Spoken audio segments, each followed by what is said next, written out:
Hello everyone, welcome to my YouTube channel maths approach.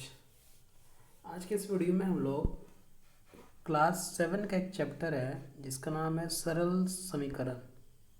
इसको हम लोग क्या कहते हैं? Simple equation. इस चैप्टर को हम लोग पढ़ेंगे। तो स्टार्ट करते हैं। तो आज की इस वीडियो में हम लोग प्रश्नावली 12.1 के क्वेश्चन को सॉल्व करेंगे। क्वेश्चन नंबर 1 और क्वेश्चन नंबर 2। ठीक है। तो क्वेश्चन को हल करने से पहले हम लोग कुछ कंसेप्ट्स को डिस्कस कर लेते हैं, सीख लेते हैं, फिर हम लोग क्वेश्चन को हल करेंगे। तो स्टार्ट करते हैं। तो इसमें हम लोग क्या पढ़ेंगे आज? सबसे पहले ये सीखेंगे समीकरण क्या है, फिर दैनिक जीवन में समीकरण का उपयोग क्या है, फिर समीकरण का निर्माण कैसे होता है। इसको समझेंगे एक एक करके। ठीक है। तो स्टार्ट करते हैं। तो समीकरण को समझने से पहले हम ये समझेंगे कि चर पद क्या होता है। तो अगर इसकी हम लोग परिभाषा के बारे में बात करें, अगर इसकी परिभाषा के बारे में बात करें तो चर पद कहते किसको हैं? तो वैसा पद जिसका मान अस्थिर हो। क्या हो? अस्थिर हो। वैसा पद जिसका मान अस्थिर हो, अर्थात जिसका मान हमेशा बदलता रहता हो।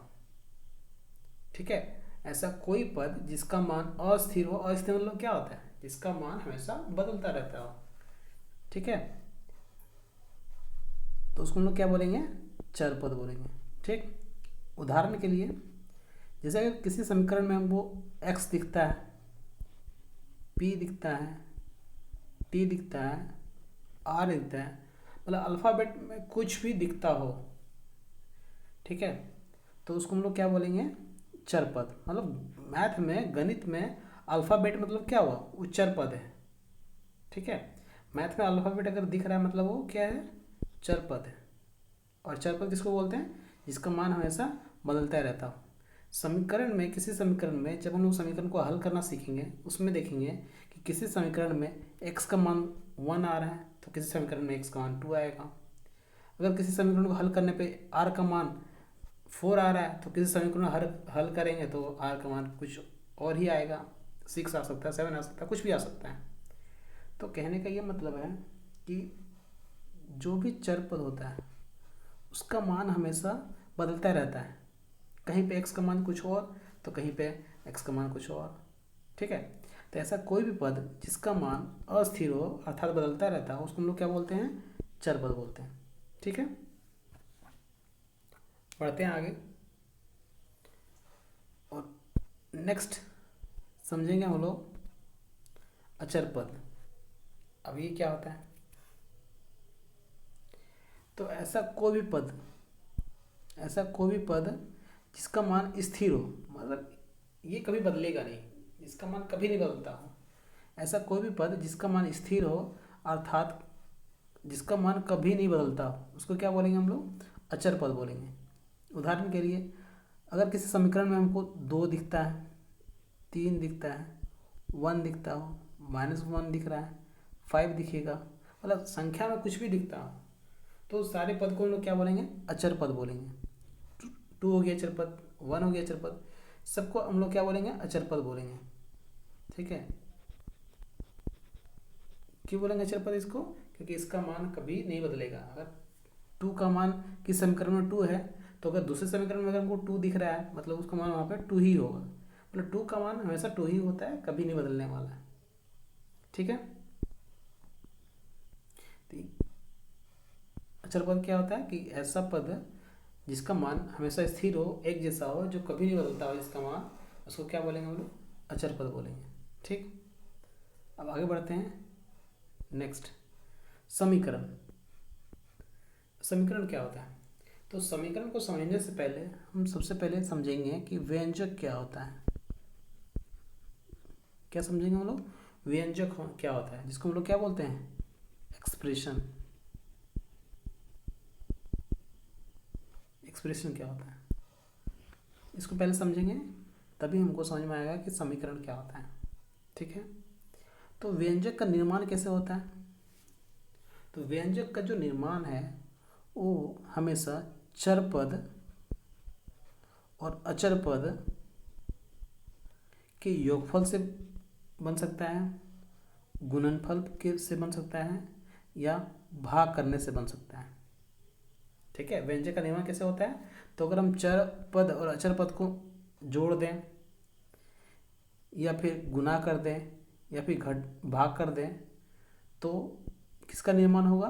तो व्यंजक का निर्माण होगा। ठीक है। किसका निर्माण होगा? व्यंजक का निर्माण होगा। उदाहरण से समझेंगे। जैसे कि एक अचर पद लेते हैं क्या? 2, और एक चर पद लेते हैं क्या? x। अगर इन दोनों को जोड़ देते हैं तो क्या हो जाएगा? x+2। तो ये मेरा क्या बन गया? ये बन गया व्यंजक। ठीक है। अगर इन दोनों को गुना कर दें तो क्या बन जाएगा? 2x। ये भी क्या हो गया? व्यंजक। अगर इन दोनों को भाग कर दें, अगर x को भाग कर दें 2 से, तो ये क्या बन जाएगा? बन जाएगा व्यंजक। ठीक है।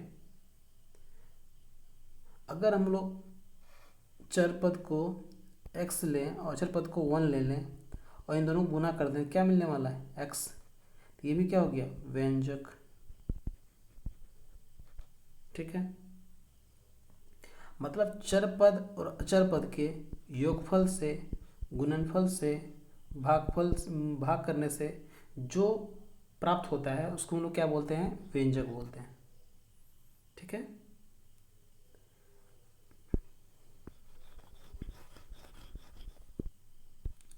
जैसे कि अगर हम एक एग्जांपल लेते हैं, उदाहरण लेते हैं,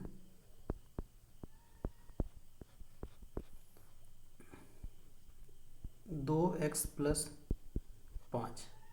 इसमें हम लोग क्या देख पा रहे हैं कि इसमें चर पद कौन है? x, और अचर पद कौन है? 2। इन दोनों में गुना किया हुआ है, गुणनफल किया हुआ है, और इसमें फिर क्या जोड़ा गया है? 5 जोड़ा गया है। तो ये कुल मिलाकर के ये क्या हो गया? मेरा व्यंजक हो गया।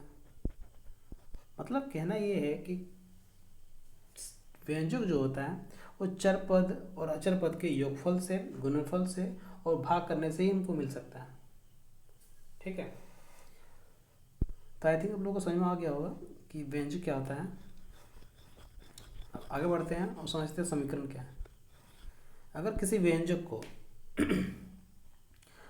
व्यंजक को हम लोग 0 के बराबर कर दें, 1 के बराबर कर दें, 2 के बराबर कर दें, या किसी भी संख्या के बराबर कर दें, अगर किसी व्यंजक को हम 0 के बराबर कर दें, 1 के बराबर कर दें, 2 के बराबर लिख दें, या फिर 3 के बराबर लिख दें, तो क्या बन जाता है? समीकरण बन जाता है। उदाहरण के लिए अभी इससे पहले हम लोग क्या देखें कि 2x+5, ये क्या है? ये एक व्यंजक है।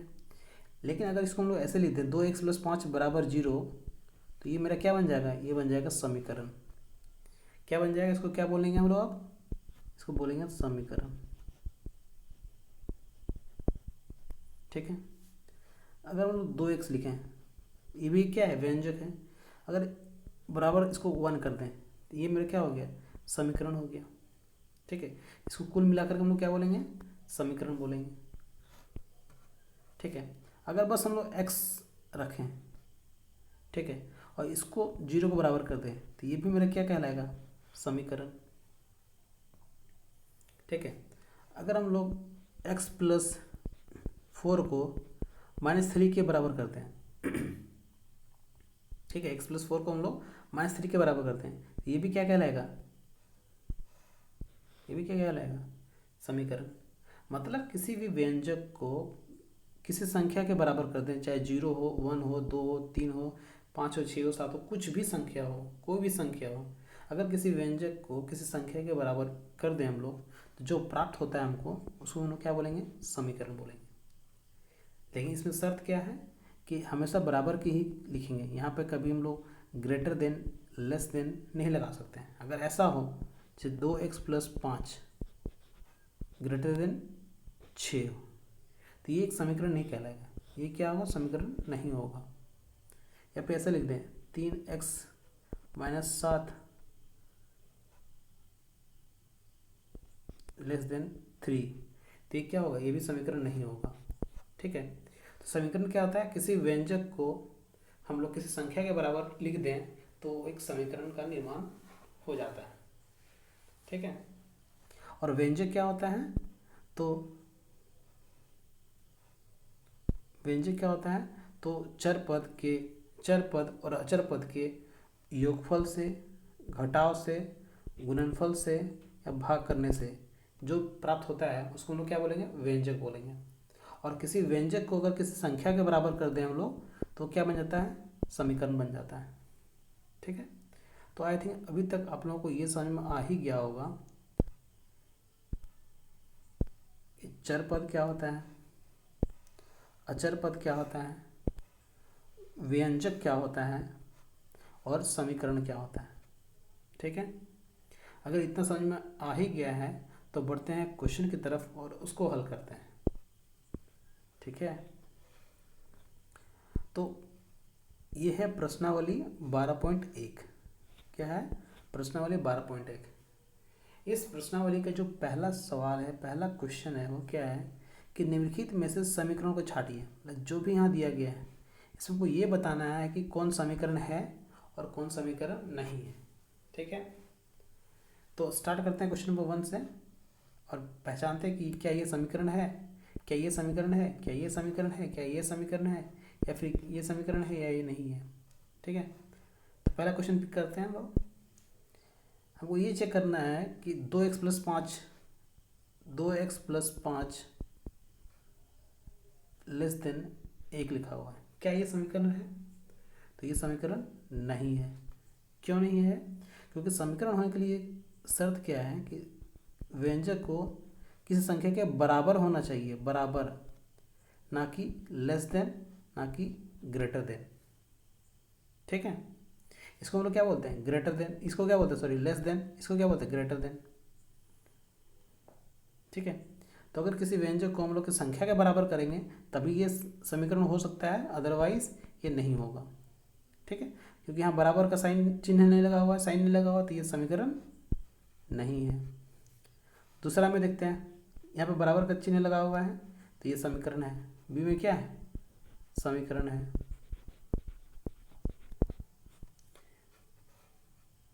ये क्या था, समीकरण नहीं था। बी में समीकरण है।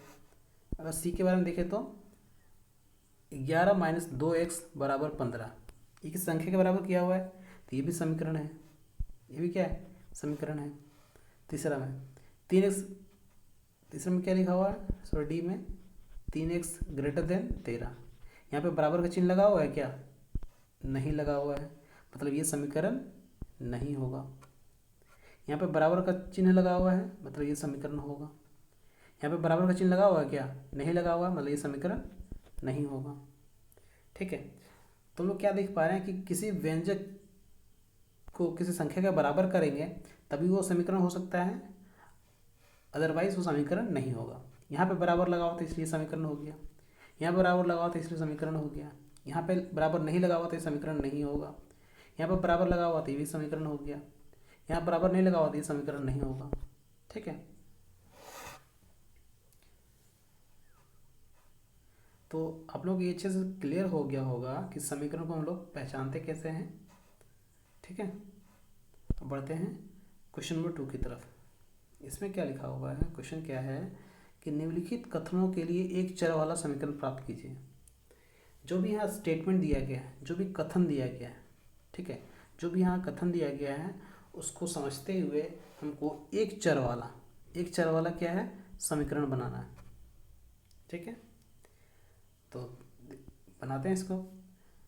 कथन क्या है कि p के दोगुने में से 3 जोड़ने पे वो क्या प्राप्त हो रहा है, 13 प्राप्त होता है। तो लिखते हैं p है, इसका दोगुना करने वाला क्या हुआ, 2 से गुना कर देंगे। p के दोगुने करने में से क्या जोड़ना है, 3 जोड़ना है, 3 जोड़ देंगे और फाइनली क्या प्राप्त होता है हमको, 13 प्राप्त होता है। तो बराबर देके 13 लिख देंगे।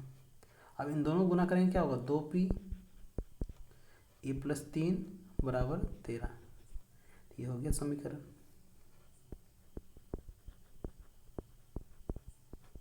वही प्राप्त करना था। ठीक है,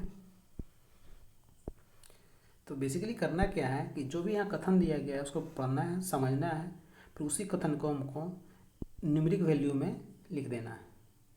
ठीक है, सिंपल सा क्वेश्चन क्या था कि P है, P लिखे हम लोग, उसको 2 गुना कर दिए, 2 गुना करने मतलब 2 से गुना कर दिए, फिर 3 जोड़ना था, +3 जोड़ दिए, हमको फाइनली क्या मिल रहा है, 13 मिल रहा है, 13 के बराबर कर दें। तो ये मेरा क्या बन गया, समीकरण बन गया। किस स्टेटमेंट के लिए, तो इस स्टेटमेंट। ठीक है, अब बढ़ते हैं अगले क्वेश्चन की तरफ। इसमें क्या बोला गया है कि 2 लगातार विषम संख्याओं का योगफल 32 होता है। 2 लगातार विषम संख्या का योगफल कितना है, 32 होता है। इसके लिए हमको समीकरण लिखना है। तो इसको क्या करेंगे, 2 लगातार विषम संख्या है, तो हम लोग पहला विषम संख्या मान लेंगे। माना कि पहला विषम संख्या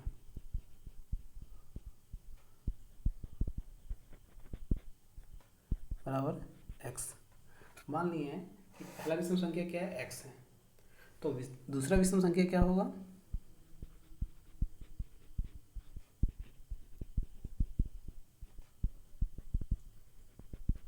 संख्या क्या होगा। तो अगर हम लोग पहला एक मान लेते हैं, अगर एक विषम संख्या है तो दूसरा क्या होगा, 3 होगा। तो ये 3 कैसे मिला हमको, 2 जोड़ने से। अगर दूसरा 3 विषम संख्या है तो 5 तीसरा क्या होगा, फिर 2 जोड़ देंगे। मतलब विषम संख्या लिखने के लिए हम लोग क्या करेंगे, उसमें 2 ऐड करते जाएंगे। ठीक है, तो अगर पहला विषम संख्या x है तो दूसरा विषम संख्या क्या होगा, x + 2। ठीक है, तो पहला विषम संख्या x हो गया, दूसरा विषम संख्या क्या हो गया, x + 2, x + 2। क्वेश्चन में क्या बोला था कि 2 लगातार विषम संख्या का योगफल, मतलब पहला विषम संख्या और दूसरा विषम संख्या क्या करना है हमको, योगफल, और योगफल करने से क्या मिलेगा हमको, 32। तो लिखते हैं प्रश्नानुसार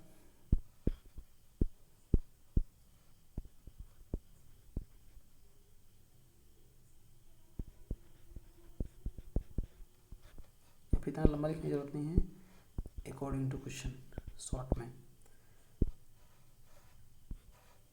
x में किसका योगफल करना है, x + 2।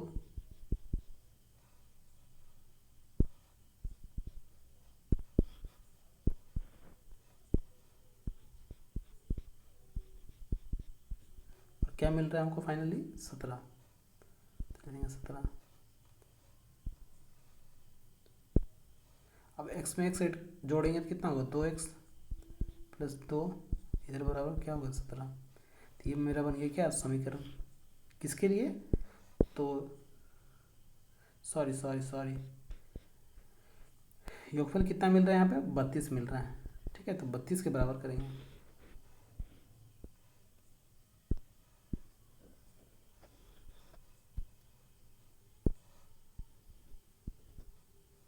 तो क्या होगा इधर, 2x + 2 = 32। तो ये मेरा हो गया समीकरण। ठीक है,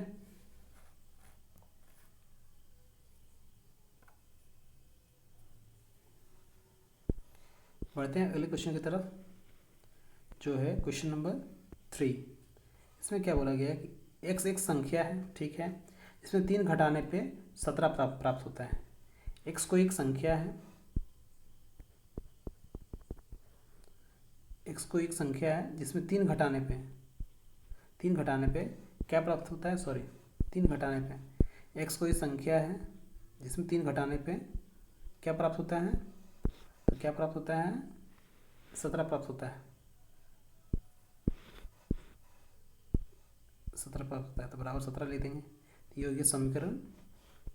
ठीक है, किस स्टेटमेंट के लिए, किस कथन के लिए, तो इस कथन के लिए कि एक संख्या है जिसमें 3 घटाने पे क्या प्राप्त होता है, 17 प्राप्त होता है। ठीक है,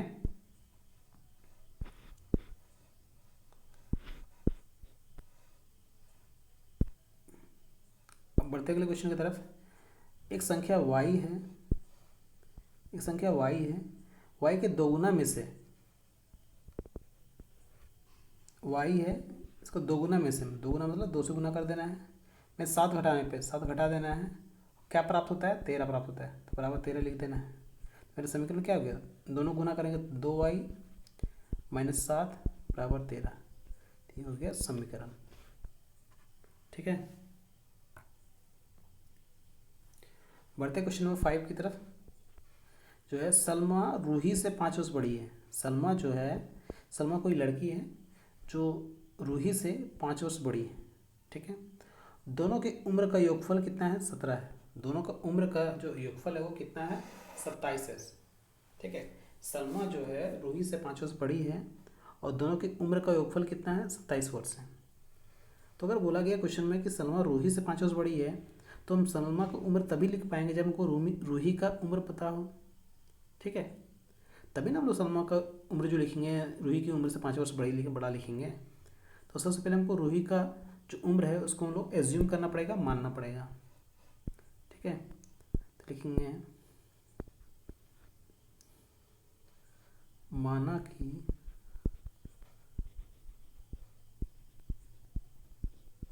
रूही की उम्र बराबर 100 वर्ष। ठीक है, कितना मान लेंगे रूही की उम्र? 100 वर्ष। तो अगर सलमा रूही से 5 वर्ष बड़ी है, अगर सलमा रूही से 5 वर्ष बड़ी है, तो अगर रूही की उम्र 100 वर्ष है तो सलमा की उम्र क्या होगा? x + 5 वर्ष। ठीक है, सलमा की उम्र क्या होगा? सलमा की उम्र कितना होगा? x + 5 वर्ष। ठीक है, कैसे हो गया? क्योंकि रूही की उम्र 100 वर्ष था, तो अगर सलमा उससे 5 वर्ष बड़ी है तो हम लोग इस 5 को क्या करेंगे? x में जोड़ देंगे। तो ये जो उम्र निकला, ये उम्र किसका है? सलमा का है। सलमा की उम्र कितना हो गया? x + 5 वर्ष। अब क्वेश्चन में क्या बोला गया है कि दोनों की उम्र का जो योगफल है 27 वर्ष है। मतलब रूही की उम्र और सलमा की उम्र का योगफल जो है वो 27 वर्ष है। तो दोनों की उम्र को हम लोग जोड़ देंगे, लिखेंगे अकॉर्डिंग टू क्वेश्चन, प्रश्न के अनुसार x रूही की उम्र, सलमा की उम्र कितना है? x + 5, और दोनों को जोड़ने पे हमको कितना मिल रहा है? 27 वर्ष। तो बराबर कर देंगे 27। अब इन दोनों को जब जोड़ेंगे तो कितना मिलेगा हमको? 2x + 5 बराबर 27 वर्ष। तो ये मेरा हो गया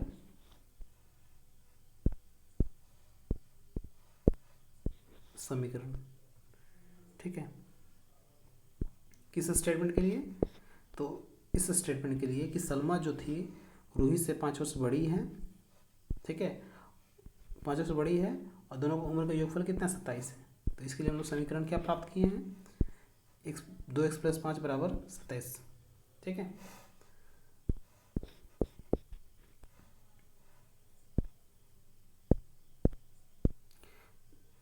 तो आज हम लोग क्या क्या सीखे हैं? तो आज हम लोग सबसे पहले ये सीखें कि चर पद क्या होता है, फिर अचर पद क्या होता है, फिर व्यंजक क्या होता है, समीकरण क्या होता है। फिर सारे कंसेप्ट को समझने के बाद हम लोग प्रश्नावली 12.1 का जो क्वेश्चन था 1 और 2 उसको हल किए हैं। तो आने नेक्स्ट वीडियो में इसके आगे जो भी क्वेश्चन है उसको सॉल्व करेंगे। ठीक है, तो आज की इस वीडियो में बस इतना ही। अगर ये वीडियो आपको पसंद आया हो तो इस वीडियो को लाइक करें, कमेंट करें और ज़्यादा से ज़्यादा शेयर करें ताकि और लोगों को भी इसका लाभ मिल सके। ठीक है, तो मिलते हैं अपने नेक्स्ट वीडियो में, तब तक के लिए